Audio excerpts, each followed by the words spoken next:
Buenas noches. Muy buenas noches. ¿Cómo han estado? ¿Cómo les ha ido? Bueno, me alegra. Esta noche pues, es un tiempo muy especial, es una noche para nosotros de fiesta. Este es nuestro último día de la fiesta y del seminario de las primicias, ¿verdad?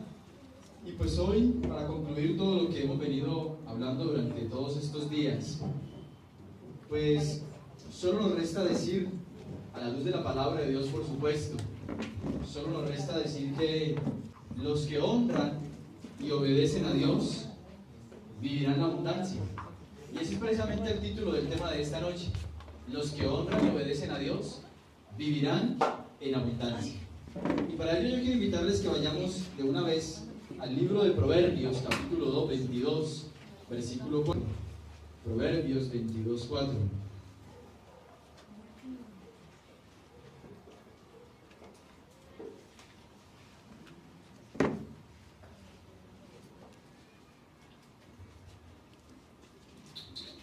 Dice la palabra de Dios entonces en el libro de Proverbios, capítulo 22, el versículo 4.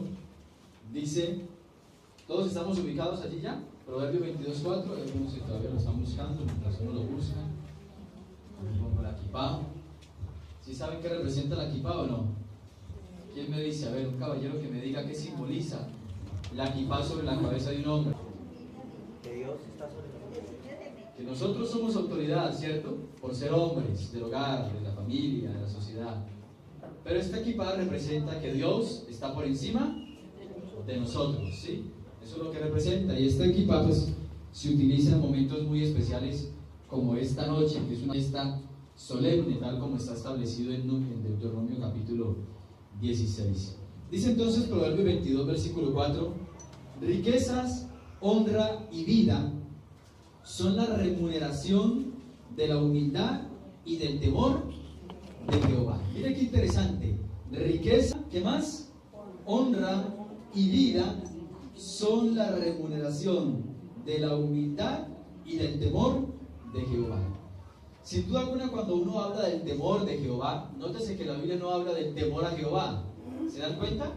Habla del temor de Jehová, ¿sí? Es interesante entonces entender a la luz de la Biblia que el temor de Jehová se resume en honra y obediencia. O sea, el hombre o la mujer que tiene temor de Dios en su corazón es un hombre o una mujer que honra a Dios, pero que también le obedece a Dios. Ahora, ¿por qué es importante aclarar y por qué es importante y fundamental ser muy claros en la honra y en la obediencia? Parece que fueran lo mismo, ¿no? Y uno podría en últimas decir, bueno, pues todo se resume a lo mismo, porque si yo honro, pues obedezco, y si obedezco, pues honro. Pues resulta que puede que sí y a la vez puede que no. Y eso es lo que en esta noche vamos precisamente a estudiar. Porque a la luz de la Biblia, los que temen a Jehová, entonces dice la palabra de Dios que la remuneración es ¿qué? Abundancia.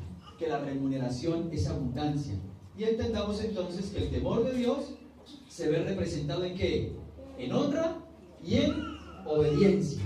Ahora, cuando uno va a la palabra de Dios y de acuerdo a la palabra de Dios, pues nosotros encontramos a la luz de la palabra de Dios que todos los hombres del Antiguo Testamento, todos aquellos hombres de fe, fueron bendecidos. Uno, por ejemplo, encuentra que la Biblia narra que Abraham fue un hombre muy rico, Job fue un hombre muy rico, Jacob fue un hombre muy rico, David fue un hombre muy rico. Y todos los grandes hombres de fe, su mayoría en el Antiguo Testamento, fueron hombres muy poderosos económicamente hablando. Y no solamente desde el punto de vista económico, sino en todos los aspectos de su vida, o por lo menos en lo que concierne al ser integral. Eran hombres que vivían la abundancia de Dios. Pero cuando uno estudia la vida de esos hombres, uno también encuentra un factor común entre ellos. Hay un factor común, y es la honra y la obediencia a Dios. Ese es el factor común que uno encuentra entre Abraham, entre Isaac, entre Jacob, David, Job, todos ellos. Cuando uno los estudia, cada uno de ellos son personajes muy particulares, muy singulares. Cada uno de ellos pues tenía una forma de relacionarse con Dios diferente, y a cada uno de ellos lo caracteriza algo diferente. Por ejemplo, Abraham sabemos que lo caracteriza ¿qué? La fe. Sabemos que Job El santo Job lo caracterizaba un hombre paciente, que espera en Dios. Sabemos que a David dice la Biblia que era un hombre conforme al corazón de Dios. Claro, cada uno tenía una forma con Dios, pero cuando uno los mira a ellos, tenían características en común. Y las características que uno encuentra, aparte de la fe, porque por supuesto todos ellos eran hombres de fe, la característica que uno encuentra en ellos es que eran hombres que honraban y obedecían a Dios. Ese es un factor común que uno encuentra en la vida de estos personajes. Ahora bien, cuando nosotros hablamos de la honra y hablamos de la obediencia, es importante comprender que estas dos están íntimamente ligadas. No son lo mismo, pero están íntimamente ¿qué? Ligadas la una de la otra. ¿Y por qué están íntimamente ligadas? Por varias razones. Primera razón, vamos a analizarlo de la siguiente manera. Porque resulta que cuando hay honra, pero no hay obediencia, esto simplemente se convierte en una forma de lavar mi conciencia. Óigame bien, cuando hay honra, pero no hay obediencia, eso es una forma de lavar conciencia. Se lo voy a explicar de la siguiente manera. Es el tipo de cristiano que en su corazón no ha determinado ajustarse a ningún parámetro de Dios, pero él viene y se presenta al alfolí y echa su diezmo y da la ofrenda de cumpleaños, pero esa es una forma de él más o menos como que mitigar conciencia, ¿sí? De lavar conciencia y de sentirse un poquitico bien, ¿sí? De no sentirse tan mal por saber que no está haciendo lo que Dios le dice. Entonces de esa manera él lava un poquitico ¿qué? Su conciencia. Por eso honra sin obediencia es una forma de lavar su conciencia. Dentro del primer punto estamos hablando porque están íntimamente ligadas, ¿sí? Ahora, dentro de ese primer punto hablemos de la obediencia, pero hay algo muy interesante porque en la Biblia hay un ejemplo de ello, y es el ejemplo de Saúl y el pueblo de Israel. Nótese que Dios le dio una orden a Saúl: usted va y acaba con todo lo que encuentre allá. Pues resulta que Saúl no obedeció, pero a cambio de que no obedeció, ¿qué quiso venir a hacer? Quiso venir a hacer un ¿qué? Un sacrificio, o sea, darle ¿qué? A Dios. Pero era la forma de él como que sentirse tranquilo por no haber hecho lo que Dios le decía que tenía que hacer. Ahora, analicemos la obediencia sin honra, ¿sí? La obediencia sin honra es mera religión, conductismo y moralismo. La obediencia sin honra es mera religión, conductismo y moralismo. Y la Biblia también tiene un ejemplo de ello. Y es el ejemplo del joven rico, el cual narra la Biblia en Lucas capítulo 18. ¿Recuerdan la historia de Lucas capítulo 18? Dice la palabra de Dios que vino un joven rico y le dijo: maestro, ¿qué haré para heredar la vida eterna? Y entonces él le dijo: los mandamientos cumplirás. Y nótese que entonces el Señor comienza a nombrarle todos los mandamientos que de una u otra forma hacen parte del código de moral y de conducta del ser humano. No adulterarás, no matarás, no dirás falso testimonio. O sea, Jesucristo le nombró, el Señor Jesucristo le nombró, óyeme bien, los mandamientos que hacen parte también no solamente de las tablas de la ley, sino que se convierten o que se han convertido a lo largo de toda la historia de la humanidad en códigos de conducta y de moral del ser humano. No adulterar, no fornicar, no dar falso testimonio. Pero cuando le llegó al punto crítico, al punto que realmente Dios espera de nosotros, que es poner a Dios por encima de cualquier cosa, ¿qué dijo el joven? Dice la palabra de Dios que se entristeció muchísimo. A eso, entonces, es a lo que llamamos moralismo, conductismo y religión, pero sin nada de disposición ¿a qué? Para honrar a Dios. Ahora, veamos la segunda razón, la segunda razón por qué la honra y la obediencia están íntimamente ligadas. Acabamos de ver una primera razón, ¿sí? Que estaba compuesta por dos puntos: honra sin obediencia y obediencia sin honra. Pero ahora veamos el segundo punto, que es igualmente importante. Y es que resulta que cuando uno habla de honra y obediencia, pues resulta que la honra es proporcional en revelación a la obediencia.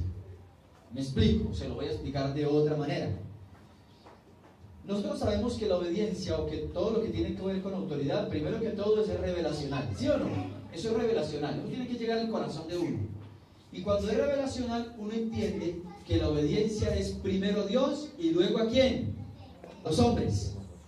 Pues resulta que la honra y la obediencia están ligadas íntimamente, porque tanto la una como la otra son primeramente a Dios y luego a los hombres. Primeramente a Dios y luego a los hombres. Por eso también están íntimamente ligadas. Porque la honra va en proporción a lo revelacional de la obediencia. ¿En qué sentido? En que también se le da primero a Dios antes que a los hombres. Antes que a los hombres.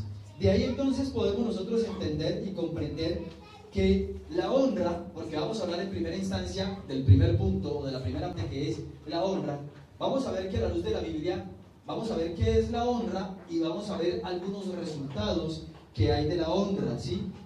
Y para ello es importante comprender que hay formas o que hay tres fuentes o tres instancias o tres maneras de honrar. Primero que todo, la honra a Dios.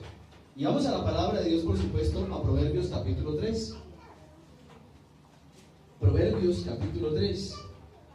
De pronto si alguien me regala un vasito con agua para no tomar esta leche, sí, porque esta leche me cae mal. No me cae nunca la leche, pero sí me pone la boca como no tan suave, ¿no? Tengo bien un vasito con agua, sí, estoy como seco, casi no me he hidratado hoy. La leche va con bocadillo. Salta eso, no sé de que sea como bocadillo, con esta miel de pronto mezclada, ¿sí o no? Pero así solo no, como que no aguanto. Con un banano de esos están apenas. Proverbios capítulo 3, versículo 9. Dice así: honra a Jehová con tus bienes y con las primicias de ¿qué? De todos tus frutos. La primera fuente de honra es ¿quién? Es Dios. O sea, mi primera honra va dirigida o debe ir dirigida ¿hacia quién? Hacia Dios. Ya entonces explicamos lo que es la honra y explicamos lo que es la obediencia y cómo las dos van íntimamente ligadas. Pero ahorita estamos hablando de la honra y nos vamos a detener un poquitico en la honra para ver que hay tres puntos dentro de la honra. El primero es que la honra, antes que nada, por supuesto, es ¿a quién? A Dios. Y la Biblia es clara: honra a Jehová con tus bienes y con las primicias de todos ¿qué? Tus frutos. Ahora, ¿cuál es el resultado de honrar a Dios con mis bienes? ¿Cuál es el resultado de honrar a Dios con lo primero que tengo yo? Entiéndase, lo primero de mi tiempo, lo primero de mis recursos, lo primero de mi disposición. Si ustedes recuerdan esta semana, si en algo hicimos mucho énfasis, es que la primicia no es solamente un asunto material. Y hacíamos mucho énfasis, sobre todo en la oración, de que mi primicia también tiene que ser, por ejemplo, mi primer tiempo en la mañana, que mi primera cita sea con Él en la mañana, que mis primeras palabras sean para Él. Como lo decía el padre en la fe, el doctor Néstor Chamorro: cuando yo me levanto, y lo primero que yo pienso, ese es mi Dios. O sea, que mi primer pensamiento sea Dios. Que absolutamente todo sea, lo primero sea ¿qué? Dios. Porque no es simplemente un asunto material, ni económico, ni de finanzas, no. Es un asunto también de honra en todos los aspectos. Pero ¿cuál es el resultado? Dice el versículo 10: y serán llenos tus graneros con abundancia, y tus lagares rebosarán ¿de qué? De mosto. Nótese que la palabra de Dios utiliza dos términos: abundancia y rebosarán. Tus graneros rebosarán. Y también, tus graneros estarán ¿en qué? En abundancia. Y tus lagares, ¿qué dice la palabra de Dios?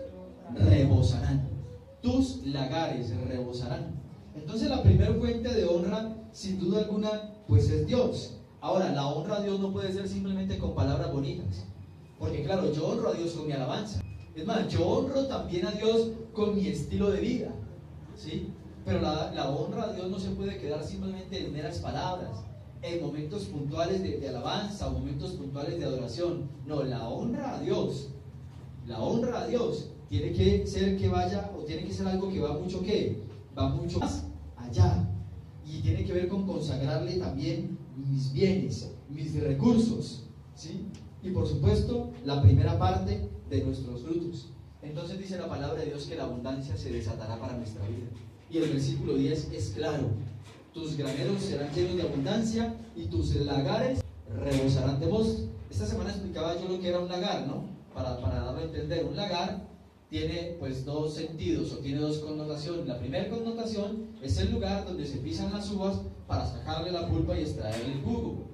Y en segunda connotación, o por extensión, como lo llaman, pues un lagar también es el depósito donde eso que sale de allí, después de que ha sido pisado, va y se guarda en esa bodega o lagar, que también se llama. Y el mosto, por supuesto, es la pulpita, que sale, el juguito que sale de la uva.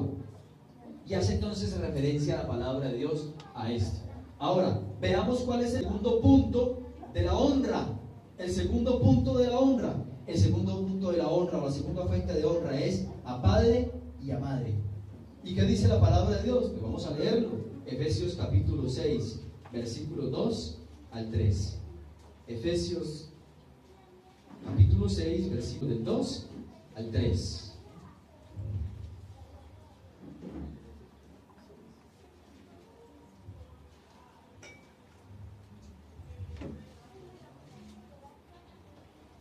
Y dice entonces la palabra de Dios de la siguiente manera: honra a tu padre y a tu madre, que es el primer mandamiento con promesa, para que te vaya bien y seas de larga vida. ¿Sobre qué? Sobre la tierra. La honra a los padres también resulta trascendental dentro de un proceso de prosperidad. La honra también a los padres resulta también trascendental dentro del plan de Dios para mi vida, dentro del propósito de Dios para mi vida, cuando Él anhela y cuando Él busca ¿qué?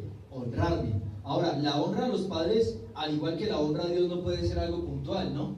Y yo he explicado en oportunidades anteriores que muchas veces la honra a Dios se nos va convirtiendo, como le ocurre a muchos hijos, ¿no? En una honra muy puntual, fundamentada simplemente o apuntalada simplemente en fechas, ¿no? Entonces el día del padre, entonces ahí sí doy, el día de la madre, o cuando cumple años, no. Ni la honra a Dios, ni la honra a los padres debe estar sujeta a ¿qué? Ni a fechas, ni a momentos, ni a tiempos. Debe ser algo que permanente y constante, tal como lo enseña la palabra de Dios. Debe ser algo permanente y constante. Es algo que fluye de un corazón limpio. ¿Cuál es la promesa a la luz de la Biblia? Dice, versículo 3, para que te vaya ¿qué? ¿Quién no anhela que le vaya bien? Mire, y uno ve por ejemplo cómo personas son prósperas.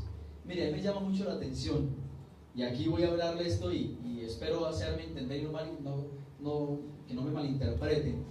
Las leyes espirituales, se lo explicaba esta semana, son inquebrantables y se aplican para quien sea. Y a mí me ha llamado mucho la atención dentro de un género, más bien dentro de ciertas personas, como son los homosexuales. ¿Ustedes no han notado que los homosexuales tienen la honra a los padres por encima de lo que sea? O sea, yo he percibido, y en lo que yo he podido analizar, es una característica que predomina. Y uno ve que esas personas, de una u otra manera, son ¿qué? Prósperas en términos, claro, sabemos que no prósperas de forma integral, pero en cuanto a lo económico, son ¿qué? Prósperos. Yo he estado muy de cerca, además, yo tuve como un par de vecinos que se les entraba el agua por el patio, como se dice por ahí en la calle, pero uno los veía desmedidos por su papá y por su mamá. O sea, para ellos no había límite cuando de honrar a su papá y a su mamá se trataba, ¿sí? Y estoy colocando este ejemplo porque quiero que entendamos en el corazón: las leyes espirituales son inquebrantables y las vive y las disfruta quien las aplica. Esto no es un asunto simplemente, es que yo soy hijo de Dios, entonces si Dios me tiene que bendecir porque yo soy su hijo. No, Señor, Dios me bendice, claro, yo tengo el sello de bendición, pero Dios ha establecido leyes espirituales. ¿Para qué? Para que yo sea bendito, para que yo sea próspero. Ahora, no estoy hablando simplemente de un asunto de honra, de dar y de dar material, no. Porque hay hijos que también utilizan la honra a los padres como un lavadero de conciencia, ¿no? Entonces me porto mal, soy un desgraciado con mi papá o con mi mamá, pero cuando llega la fecha, entonces ahí sí, como para lavar un poquitico la conciencia, le doy tremendo regalo. No, entiéndase que obediencia sin honra es ¿qué? Lavada de ¿qué? De conciencia. Solo lavada de conciencia, nada más. Ahora, hay una tercera fuente de honra, y es la honra a los siervos de Dios. Y vamos a la palabra de Dios en varios pasajes bíblicos, Y primero que todo vamos a 1 de Timoteo capítulo 5, versículo 17. 1 de Timoteo capítulo 5, versículo 17. Dice la palabra de Dios. Los ancianos, ¿están ya todos ubicados allí? ¿Ubicaditos, ubicaditas? 1 de Timoteo capítulo 5, versículo ¿qué? Versículo 17. Dice entonces así: los ancianos que gobiernan bien sean tenidos por dignos de doble ¿qué? Honor. Mayormente los que trabajan en ¿qué? En predicar y enseñar. Pues la escritura dice, versículo 18: no pondrás bozal al buey que trilla, y digno es el obrero ¿de qué? De su salario. Claro, lamentablemente, y aquí vale la pena detenerme un poco más, lamentablemente este asunto de la honra a los siervos de Dios se ha convertido en la mejor excusa de ciertos ávaros y codiciosos para coger, como se dice en términos bíblicos, las ovejas y trasquilarlas, ¿sí? Es así como Dios le habla a los pastores de Israel.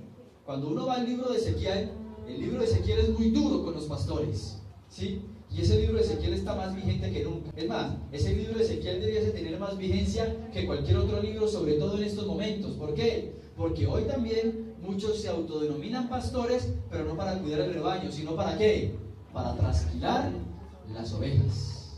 Para trasquilar las ovejas, para comerse la grosura de ellas, como dice la palabra de Dios. No, el asunto de la honra, óigame bien, el asunto de la honra al siervo de Dios no es un asunto ¿para qué? Para mitigar o para llenar ni codicia ni avaricia. Ahora, la honra al siervo de Dios es literalmente igual que la honra ¿a quién? Al padre o a la madre. ¿En qué sentido? En que yo le puedo dar muchos regalos a quien es mi líder, porque esto no es un asunto simplemente el siervo de Dios, el líder distrital. No, el siervo de Dios para usted también es su líder personal, sea el que sea, ¿sí? Sea el que sea. Entonces, no, yo le doy regalitos a mi líder, ¿sí? Pero yo tengo en poco a mi líder. ¿Por qué? Porque mi líder me pastorea, me da instrucciones, me da recomendaciones, y yo las he hecho ¿en qué? En saco roto. Yo murmuro por detrás de mi líder, yo razono de mi líder, ¿sí? Pero yo llego ¿a qué? A darle el detalle. No, eso es lo literalmente como le ocurre con papá y con mamá. Es la obediencia y el respeto, pero también entonces se ve reflejado ¿en qué? En la honra. No es la una sin la otra, ni la otra sin la una, no. Van como íntimamente ¿qué? Ligadas. Íntimamente ligadas. Ahora, veamos a la luz de la Biblia qué beneficio, qué bendición recibe aquel que honra el siervo de Dios. Vamos a mirar Mateo capítulo 10, versículo 11. Mateo capítulo 10, versículo 11.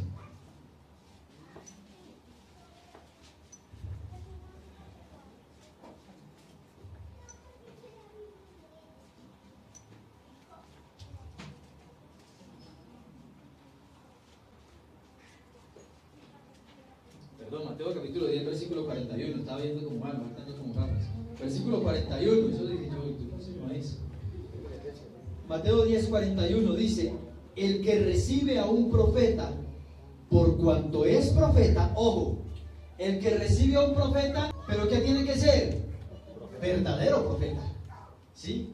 No el que se autodenomina hoy disque apóstol, ¿no? Porque es que hoy se ha vuelto de moda autodenominarse disque el profeta, se autodenominan profeta, el apóstol, viene el apóstol no sé quién, el profeta no sé qué más. Yo soy apóstol, profeta, evangelista, maestro. Yo tengo que cumplir el ministerio completo. Pero hoy se han dado perfiles, ¿no? de ministerio. Entonces se autodenominan apóstol fulano de tal, profeta fulano de tal, y no sé qué más fulano de tal. No, dice el que recibe a profeta, pero tiene que ser verdadero ¿qué? Profeta. ¿Y qué es un profeta? ¿Qué labor cumple un profeta? Un profeta es la voz de Dios para el pueblo, pero habla las verdades de Dios. No habla lo que quiere, ni lo que le conviene, ni acomoda las cosas a su favor, sus intereses personales. No, señor. Y la Biblia también es contundente, ¿sí? Ay de los profetas que están hablando lo que yo no les mandé a decir. La palabra de Dios es contundente frente a eso. ¿sí? Y nosotros sabemos que hoy es muy común encontrar eso. Y por eso dentro de este punto es tan importante, pero tan importante, óigame bien, tan importante aclarar este punto. Porque la honra al siervo de Dios no puede seguir siendo el pretexto de algunos pocos para enriquecerse, para llenar sus arcas y para cumplir simplemente sus propósitos y llenar su codicia y su avaricia. No, pero sigamos leyendo que dice el verso 41. ¿Qué dice? El que recibe a un profeta por cuanto es profeta, recompensa de profeta, ¿qué? Recibirá. Recompensa de profeta recibirá. O sea, hay una bendición especial para aquel que honra, que recibe, ¿sí? ¿A quién? A un siervo de Dios. Lo declara claramente la palabra de Dios. Para aquel que honra y que bendice a un siervo de Dios. Y leamos otra porción bíblica en Gálatas capítulo 6, versículo 6. Gálatas 6, 6.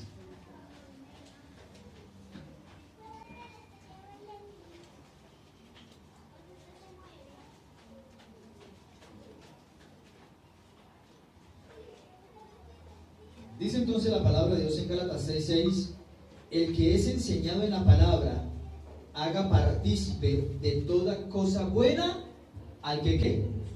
Al que lo instruye. Haga partícipe de toda cosa buena al que lo instruye. El que es enseñado en la palabra, haga partícipe de toda cosa buena al que lo instruye. A mí me llama mucho la atención algo que el líder Renato y la líder Hilda nos han enseñado a nosotros. Ellos nos dicen cada que va a venir mamá Lolita, nos dicen: mire, a mamá Lolita les pedimos el favor, no se va a acercar a ponerle ni quejas ni a contarle sus problemas. Ella ya está solamente para escuchar ¿qué? Testimonios. Ella solamente está para escuchar ¿qué? Testimonios. ¿Por qué? Han sido muchos años de cargar con el peso de una familia. Son 52 años cargando con el peso de una familia multitudinaria, para que ya, en los años que le quedan de vida, que no sabemos cuántos son, tenga que seguir cargando con los problemas de todos nosotros. No, ya ha sido echado, ¿sí? Y ellos nos dicen: no, usted tiene que ponerle quejas al líder de algo, de la división de nosotros, llame al líder Jimmy. Pero mamá Lolita, déjela quieta, a ella solamente cuéntele testimonios, nada más. Sí, solamente cuéntele testimonios. ¿Por qué? Porque la palabra de Dios nos enseña: haga partícipe de toda cosa buena a aquel que a usted lo instruye en la palabra. Y vuelvo y le repito, esto no es un asunto simplemente del líder distrital o del divisional, no, es de su líder personal. Cuéntale testimonios bonitos a su líder personal, honre a su líder personal, ¿sí? Y aquí todos tienen líder personal, cada uno tiene, y no simplemente Nilton ni Luisa, no, cada uno sabe que tiene también un líder diferente, pero es un principio de ¿qué? De honra que establece la palabra de Dios. Ahora, el doble honor al que la Biblia hace referencia, pues es al salario y a los bienes que también debe percibir y que también debe disfrutar el siervo de Dios o aquel que vive del Evangelio. Ahora, vale la pena aclarar algo muy importante dentro de este punto, y es que un siervo de Dios no vive de los diezmos. Un siervo de Dios vive de la obra de Dios, que es diferente, y Dios puede sostener la obra como sea. ¿Sí? Y eso es importante aclararlo, porque cuando se habla de la honra de Dios, nótese que en el versículo que leíamos, ¿qué decía? Nótese que la palabra de Dios decía algo muy importante, ¿sí? Y mayormente a aquellos que se dedican ¿a qué? A predicar y a enseñar. No pondrás bozal al buey que trilla, ¿sí? Y todo es digno ¿de qué? De su salario. Entonces, en la mente de la gente, o en la mente o en el corazón de muchas personas hay: es que el pastor vive de los diezmos. No, el pastor no vive de los diezmos, el pastor vive de la obra de Dios. Y la obra de Dios puede que sí se sostenga los diezmos, como puede que en algunos casos no, ¿sí? Como puede que en algunos casos no, y Dios la sostiene como sea, y tal cual lo declara la palabra de Dios. Entonces, hasta este punto hemos identificado que hay tres formas, tres fuentes, tres maneras de establecer o de vivir la honra. Ahora pasemos a hablar de la obediencia, y hablemos un poquitico de la obediencia y de los resultados que trae la obediencia. Y por supuesto no hay otro pasaje más contundente para enseñarnos tanto los beneficios como las consecuencias devastadoras que trae el obedecer y el no obedecer o el desobedecer en este caso. Y por supuesto estamos hablando de Deuteronomio capítulo 28. Vamos a nuestras Biblias allá en Deuteronomio capítulo 28. Deuteronomio, ¿no? Es como complicado, uno siempre lo pronuncia mal, ¿no? Entonces, Deuteronomio. Deuteronomio. Capítulo 28 dice entonces en el versículo 11 al versículo 13 de la siguiente, hasta el versículo 14 dice de la siguiente manera. Claro, en el versículo 1, mire cómo comienza diciendo: acontecerá que si oyeres atentamente la voz de Jehová tu Dios, para guardar y poner por obra todos sus mandamientos que yo te prescribo hoy, también Jehová tu Dios te exaltará sobre todas las naciones de la tierra. Saltemos al versículo 11. Y te hará Jehová sobreabundar en bienes, en el fruto de tu vientre, en el fruto de tu bestia, en el fruto de tu tierra, en el país que Jehová juró a tus padres que te había de dar. Te abrirá Jehová su buen tesoro del cielo, para enviar la lluvia a tu tierra en su tiempo, y para bendecir toda obra de tus manos. Y prestarás a muchas naciones, y tú no pedirás prestado. Te pondrá Jehová por cabeza y no por cola, y estarás encima solamente y no estarás debajo, si obedecieres los mandamientos de Jehová tu Dios, que yo te ordeno hoy, para que los guardes y los cumplas. Y si no te apartares de todas las palabras que yo te mando hoy, ni a diestra ni a siniestra, para ir tras dioses ajenos y servirles. Entonces claramente encontramos aquí en el versículo 11 hasta el versículo 14 todos los beneficios y las bendiciones que trae ¿qué? Que trae la obediencia. Ya hablamos de la honra y de sus beneficios. Ahora estamos hablando de la obediencia y de sus beneficios. De la obediencia y sus beneficios. Y claramente encontramos entonces, a la luz de la palabra de Dios, que cuando nosotros entonces hablamos de la obediencia, encontramos entonces que la obediencia trae varios factores de bendición. Y dice la palabra de Dios: Jehová te abrirá su buen tesoro del cielo, para enviar la lluvia a tu tierra en su ¿qué? En su tiempo. ¿Recuerdan que yo les decía en estos días? Jehová es el que nos sustenta, Dios es el que nos sustenta. Él es nuestra esperanza, no los pronósticos. Y Dios envía la lluvia temprana y la lluvia tardía. Y Dios está empezando a enviarnos la lluvia temprana. Y esta mañana cayó, en la noche anterior también un poquitico, pero cayó. Seguramente esta noche por ahí está como magando, porque Dios siempre será ¿qué? Propicio y misericordioso. ¿Y qué dice entonces la palabra de Dios aquí? Él te abrirá el buen tesoro del cielo, para enviar la lluvia a tu tierra en su tiempo, en el tiempo de Dios. Y Dios es propicio. Pero cuando yo soy ¿qué? Cuando yo soy obediente. Dice que me pondrá por cabeza, y no por cola, encima y nunca ¿qué? Y nunca debajo. Que antes voy a prestar y no voy a pedir prestado. Y son entonces innumerables los beneficios que nosotros encontramos a la luz de la palabra de Dios en cuanto a la obediencia se refiere. Pero resulta que también hay resultados o consecuencias devastadoras para la desobediencia. Y también las encontramos en la palabra de Dios, en Deuteronomio, pero en esta oportunidad, en el capítulo, vamos a mirar, en el capítulo 45 en adelante, a partir del versículo 45 en adelante. Claro, el versículo 15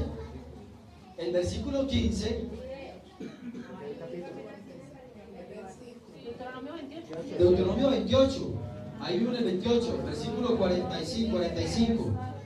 No Deuteronomio 45, no, sino que es que las dos están, las consecuencias tanto de la obediencia como la desobediencia, todas están dentro de Deuteronomio 28, ¿sí? A partir del versículo 15 comienza diciendo: pues acontecerá, si no oyeres la voz de Jehová tu Dios para procurar cumplir todos sus mandamientos y sus estatutos que yo te intimo hoy, que vendrán sobre ti todas estas maldiciones y te alcanzarán. ¿Y qué comienza a decir a partir del versículo 45? y vendrán sobre ti todas estas maldiciones, y te perseguirán, y te alcanzarán hasta que perezcas, por cuanto no habrás atendido a la voz de Jehová tu Dios, para guardar sus mandamientos y sus estatutos que Él te mandó, y serán en ti por señal y por maravilla, y en tu descendencia para siempre, por cuanto no serviste a Jehová tu Dios con alegría y con gozo de corazón, por la abundancia de todas las cosas.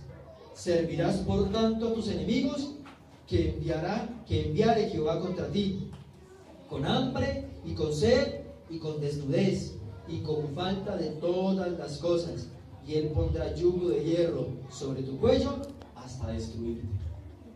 Es que Dios me castigó, ¿no? Hay leyes espirituales, ¿sí?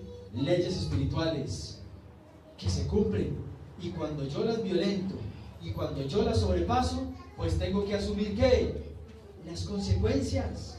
Tengo que asumir las consecuencias.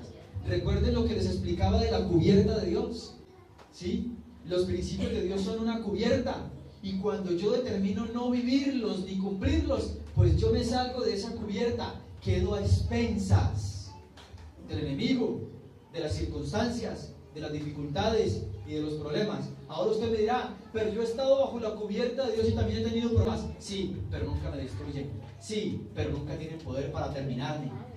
Claro, vendrán también dificultades, pero esas dificultades no producen la intranquilidad y la zozobra cuando yo estoy bajo ¿qué? Bajo la cubierta de Dios, tal como lo dice Isaías 30, ¿no? Hay de los hijos que se apartan para cobijarse con cubierta y no de mi espíritu. Y recuerden que se lo explicaba hace 15 días a la luz del Salmo 91, quien habita al abrigo del Altísimo, haciendo referencia a ¿qué? A la cubierta de Dios. Entonces las consecuencias también hablan de sed, habla de desnudez, habla de servidumbre, habla de yugo, habla de ¿qué? Habla de esclavitud. Y eso es lo que viene en la vida de un ser humano, de un cristiano, cuando determina violentar los principios de Dios, cuando determina violentar los principios de Dios. Ahora, saliendo ya de explicar los resultados de la obediencia y los de la desobediencia, entendamos algo muy importante. Y es que tanto la honra como la obediencia se consuman en Jesucristo. Ojo lo que les estoy explicando. Tanto la honra como la obediencia se consuman o se completan ¿en quién? En Jesucristo. O sea, Jesucristo, nuestro Señor Jesucristo, es la fuente de toda bendición y de prosperidad. ¿Por qué?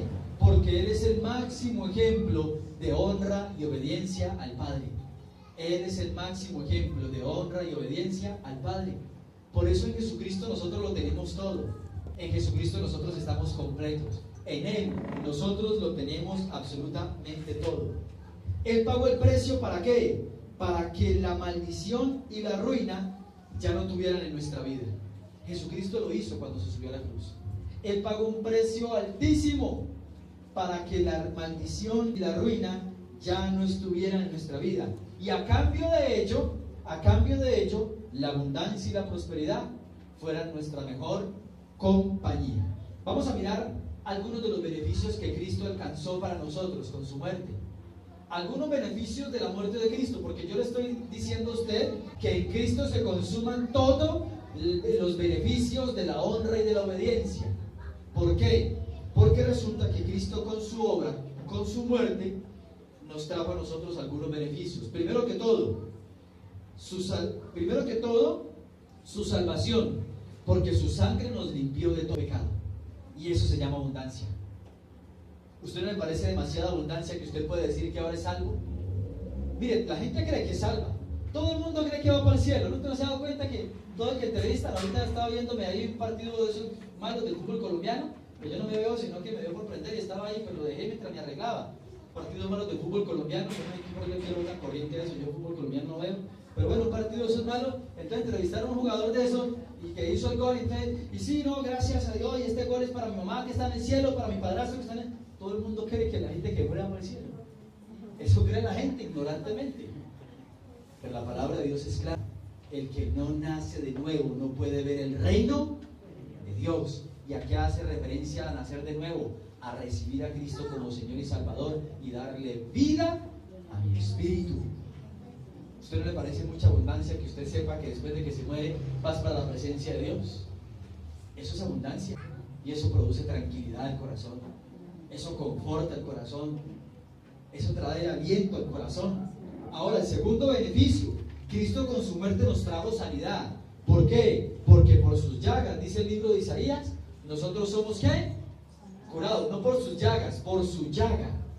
¿Recuerdan en el seminario de Semana Santa lo que le explicaba? Que no son sus llagas, sino que es su llaga. Porque su cuerpo casi que literalmente quedó todo una llaga. Su cuerpo prácticamente quedó todo siendo una sola llaga. Esta semana que estábamos con Gabriela en la clínica, llegó uno de los accidentados del bus de Expreso Pradera que se volteó, ¿no? Que iba en la moto, uno de los que iba en la moto que se cayó y el bus por no cogerlo volteó, en fin. En mi vida había visto a alguien tan pelado como ese señor. La espalda casi que literalmente era una llaga, toda. La espalda, literalmente, no estoy mintiéndoles. Literalmente era una llaga, o sea, todo era la carne viva de la espalda. ¿Sí? Las piernas, era una cosa que yo en mi vida había visto algo así. Y eso me hizo recordar precisamente esto, por su llaga, porque la Biblia no habla de las llagas. Llagas que yo tengo una por aquí y otra por acá, no. La Biblia habla por su ¿qué? Por su llaga, así dice el libro de Isaías. Fuimos nosotros ¿qué? Curados, la sanidad de Dios. Eso trajo la muerte de Cristo. Tercero, la liberación de la maldición de la pobreza, que incluía hambre en nuestra vida. ¿Por qué la muerte de Cristo trajo para nosotros la liberación de la pobreza? Pues hombre, muy sencillo. La palabra de Dios dice en 2 Corintios 8 que Él siendo rico se hizo pobre para que con su pobreza nosotros fuéramos ¿qué? Enriquecidos. 2 Corintios capítulo 8 versículo 9, no lo vamos a leer, pero así literalmente lo dice, que Él se hizo rico, que siendo rico se hizo pobre para que con su pobreza nosotros fuésemos ¿qué? Enriquecidos. Lo que determina que usted y yo estamos viviendo en ruina, en pobreza y en miseria es porque no nos hemos apropiado de la obra de Cristo, porque Él intercambió, Él nos entregó su riqueza y se llevó a la cruz del Calvario nuestra pobreza. Y por último, Cristo nos hizo participantes de las bendiciones de Abraham. ¿Por qué? Dice la Biblia, si nosotros somos de Cristo, ciertamente linaje de Abraham somos y herederos de las promesas de Abraham. ¿Cuáles son las promesas de Abraham? Fructificación, multiplicación y bendición. Eso fue lo que Dios le dijo a Abraham. Y haré de ti una nación grande, y te bendeciré, y te multiplicaré, y te fructificaré. Entonces en Cristo nosotros somos partícipes de las promesas dadas ¿a quién? A Abraham, solo por Cristo. Esto tiene que ver mucho con la visión de este año que más adelante la estaremos compartiendo. Entonces, mis hijos de Dios, entendiendo esto, para que concluyamos en la aplicación teoterápica y empecemos ya, digamos, el tiempo de oración y de solemnidad en cuanto a la fiesta tal se refiere, entendamos algo, y es lo que le explicaba ahorita dentro de uno de los puntos como aplicación teoterápica. Las leyes espirituales son inquebrantables. Las leyes espirituales se cumplen sí o sí. Las leyes espirituales se cumplen cuando yo las vivo en mi vida, y son aplicadas para todo aquel que decide hacerlas y para todo aquel que decide vivir bajo esas leyes espirituales que son inquebrantables. Y cuando yo decido aplicar la honra y la obediencia, entonces Dios comenzará a honrarme con sus bienes. Dios comenzará a hacerlo en vida. ¿Sí? Entonces, mire, hijos de Dios, la bendición y la prosperidad son una forma de vida, pero son una forma de vida que comienza ¿dónde? Óigame bien, una forma de vida que comienza aquí en la tierra, y yo no puedo esperar que llegue al cielo. En el cielo va a haber abundancia. Lo que describe la palabra de Dios que usted y yo vamos a vivir en el cielo, en las bodas del Cordero, ¿sí? Uno va a matrimonios que son muy ostentosos, ¿no? Y eso, uno ya entra al matrimonio y dice, pero ¿y esto qué, no? Pero dice la palabra de Dios que nosotros estaremos en las bodas del Cordero, o sea, nada más y nada menos que será la boda del Rey de Reyes y el Señor de Señores. Imagínense la distancia que habrá. Imagínense.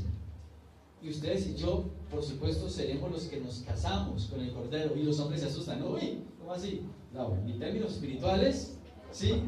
La iglesia es la esposa de Cristo. ¿Y saben quiénes van a ser nuestros invitados especiales? Ni Mar Anthony, ni nada de lagartos, no. Abraham, Isaac, Jacob, Noé, David, Eliseo, Elías, Enoc. Todos ellos serán, no mentiras, Elías no va a poder estar. Elías va a estar aquí en la tierra haciendo un ministerio. Y Enoc también parece que también. Ni Elías ni Enoc van a estar, la perdieron, ¿quién nos manda? Van a ser nuestros invitados especiales. Los santos del Antiguo Testamento presenciarán las bodas del Cordero y será lo más lujoso y ostentoso, la abundancia. Pero no podemos pensar en que la abundancia va a ser allá. No, aquí en la tierra también los hijos de Dios tenemos la posibilidad de ¿qué? De vivirla, de disfrutarla, porque así la plantea la palabra de Dios. Entonces, mis hijos de Dios, vamos a empezar un tiempo de oración muy especial. Vamos ahorita a hacer un tiempo de oración muy corto, muy sencillo, referente al tema, para que Dios nos permita afianzar estas verdades en nuestro corazón y sobre todo las verdades que nos habló a lo largo de toda la semana, desde el pasado lunes cuando iniciamos esta fiesta. Posterior a ello, cuando termine ese tiempo, cada uno de ustedes tiene en su asiento 3 cosas: una espiga, un corazón y un sobre. Lo primero que vamos a pasar es en orden. Todos vamos a pasar a colocar la espiga aquí, pero va a ser por filas, en orden, y va a ser en un tiempo de oración solemne. No es mientras usted haciendo la fila, ay, entonces ¿qué ve cómo te fue? No, es en oración. ¿Y por qué es en oración? Porque usted va a pasar entregando y metiendo esa espiga aquí, diciéndole: Señor, esta es mi vida, yo soy parte de tu pueblo, y esta espiga representa mi vida y la entrega de mi corazón. ¿Listo? Y usted va a pasar a poner esa espiga aquí. Y usted dirá: ¿pero aquí dónde? Sí, aquí detrás de esta espiga hay una cosita redonda donde usted va a incrustar. ¿Sí? Se las muestro para que no vayan a tropezar, que me caiga. Aquí está detrás redondito para que ahí metan la espiguita y al final pues estarán todas nuestras espigas. ¿Sí? Florecidas, representando que somos un pueblo que abundante, porque nos entregamos en las manos de Dios.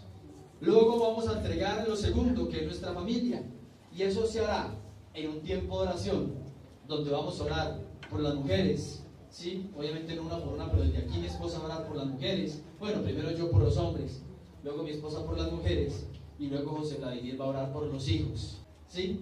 Por los hijos. Y después de ello, entonces, vamos a presentar nuestra primicia, el fruto de nuestra primicia, y cada uno va a pasar mientras yo voy a ir orando hasta la alfolía a entregar su primicia. Y por supuesto todo eso tiene que ser un acto de ¿qué? Voluntario, ¿de qué? De corazón, ¿de acuerdo? Todo va a ser en un acto muy solemne. Yo les pido, no, ya a partir de ahorita que empezamos a hablar, ya no es tiempo de charlar ni de mirar el celular, nada. Va a ser un tiempo de ¿qué? De mucha solemnidad delante de Dios, ¿de acuerdo? Entonces les invito a que nos coloquemos de pie y oremos. El fruto va pegado del sobre, representando que ese es ¿qué? Su fruto, ¿sí? Por eso tiene un clip ahí para que usted lo eche junto con su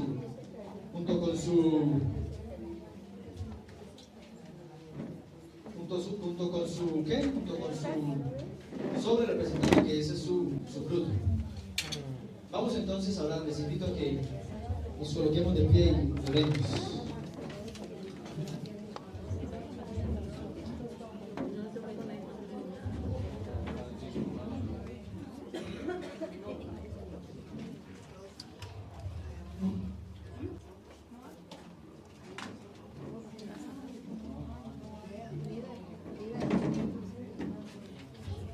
Por ahí creo que en algunos asientos que no están ocupados están sobrando sobres, seguramente.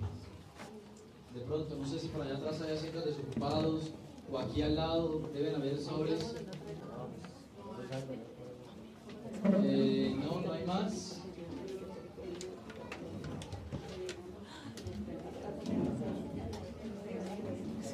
No hay por allá, no hay ningún asiento desocupado entre Valentina y... ya lo pasó. Bueno, ¿quién más? Entre mí no había espacio. ¿Quién más? ¿Dónde había más espacio? No, por acá entre Mónica y Mariana, ¿no? No está, no hay más. Por allá, no había, o sea, Allá hay uno. No hay corazón, no importa, arrancamos de aquí el palo. ¿Quién más necesita? Por acá, no, ya por acá creo que lo necesitan.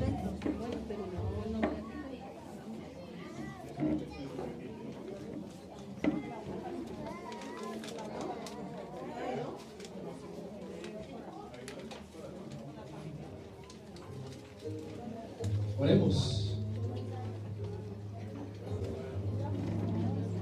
Acerquémonos en esta noche delante de Dios. Presentémonos ante Él, como lo dice la palabra de Dios, y